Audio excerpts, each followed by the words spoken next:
Farm Business Uganda ekitongole ky'abalimi n'abalunzi. Bano bawa abalimi n'abalunzi amagezi agabayamba okwekulankulanya n'okwenyumiriza mu bye bakola. Gwe omulunzi w'enkoko omuli eza broilers, crailers, saso, layers ne loko. Jangu ofuna amagezi ku ngeri ey'ozirabiriramu olyoke ofune amagoba. Ate bwe kituuka ku byennyanja basima ebidiba n'okusomesa ku nnunda ennungi ey'ebyennyanja omuli empuuta, emali, engege. Ate tebakoma okwo, bakuyigiriza n'okutabula emmere y'ebyennyanja okusinziira ku stage ze biba biriko. Omulunzi w'ente, embuzi, endiga, obumyu nawe batuukirira ofuna amagezi. Aba Farm Business Uganda bakowola naawe alunda embizzi okubeetanira anti bakufunira breed z'embizzi ennungi ezikula amangu omuli Landrace, Large White, Hampshire, kuteeka ne Cambrough. Gwe omulimi n'omulunzi lekera kwemulugunya, beekwate tojja kwejjusa. Bakufunira ensigo kw'oteeka n'okusomesa ku ndima y'omulembe ekwatagana n'ebibala omuli emicungwa, emiyembe, amapaapaali, obutunda n'ebirala bingi. Gwe omulimi wa vanilla naawe teweegayaalirira anti aba Farm Business Uganda webali okuyamba. Gwe omulimi w'ebitooke naawe jangu obeebuuzeeko ku butya bw'osimba ebitooke ne bitakuwa kiwuka ate ne bibala bulungi. Funa amagezi ku kika ky'emiti egikula amangu egigumira embeera y'obudde omuli emisizi, peyini, kalitunsi, emivule n'ebika by'emiti ebirala bingi. Aba Farm Business Uganda bakuyambako okufuna ebigimusa ebirungi eby'omulembe okuli eby'omu ttaka n'okufuuyira n'amadagala ag'enjawulo agayamba ebirime byo okukula obulungi nga tebirumbibwa biwuka. Ebirime omuli mwogo, soya, kasooli, lumonde, kabeji, ensujju, watermelon, ennyaanya, obutiko, ebijanjaalo n'ebirime ebirala bingi. Ebintu bino byonna bakuwa amagezi ku byo okossaako n'okubikufunira. Okumanya ebisinga osobola okubirako aba Farm Business Uganda ku 0753 19 95 12 oba 0761 48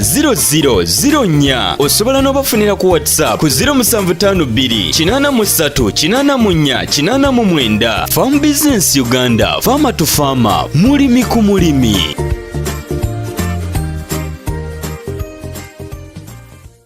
From the UK to Uganda, the dream was to utilize Uganda's fertile soils for cocoa and vanilla, but matooke seems to be the low-hanging fruit, and Sunny Stenning has done his research. Settled in Hoima City on 255 acres, he dreams to supply the local market and beyond, with the goal of making profit while also empowering the community and locals who make up his workforce. We've also planted all local varieties, Nachitembi, Chibuzi, and Teragaza, and Bwazilume. We have all the local varieties.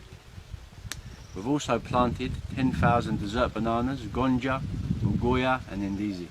They're also ready next August. We wanted organic and natural. We used cow dung with some other ideas that we'd researched, and so far we're very pleased with the bananas that are coming for the first. I put in a lot of capital. I want to know the market very well, the basics of the market. Before you start getting flashy and exotic and exporting, you need to know the local market, the price very well. Then you can work out how much benefit is there for exporting for my company. Nonetheless, doing business has not come without a glitch. There has been a fair share of hurdles from the start. One of the biggest challenges I find is dealing with people, because people are not always straight. You can say, I'll meet you at 9, I'll do this, I'll buy for that price. They agreed and they start changing. Or you get there at 9, the person is nowhere to be seen. Can disturb a lot. With regards to some of my younger workers, unfortunately they don't think long term. They think very much short term. They just want money for today to go and enjoy. When you pay them the salary, they're off for 2 days. When it is a bit raining, they decide they don't want to work that day.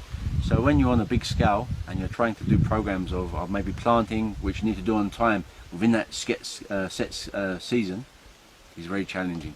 Typically, the farm gate price of matooke is determined by the middlemen, but Stenning wants to shorten the value chain and provide competitive pricing to the final consumer. So at the moment, we've started with 2 stores. We have our store in Busaruka, we're selling matooke. We've opened a store in the last week in Chinubi. We have a store. My plan is in time to open many of these stores. If they are profitable, if it works well, if people get to know us, we can supply direct to the consumer. What that means to the consumer is we can actually reduce the price. For us, we can get better than the farm gate price. For them, they can get a cheaper matooke. Everyone is a winner. While he still has his dream of vanilla, Stenning also ventures into beans and maize for quick money, coupled with macadamia nuts, and has dug valley dams for catfish. He aims at producing as much as 1,600 bunches of matoke a week. While what he's doing is not totally new, what is noticeable is that matoke growing can become a much bigger business than many Ugandans make it.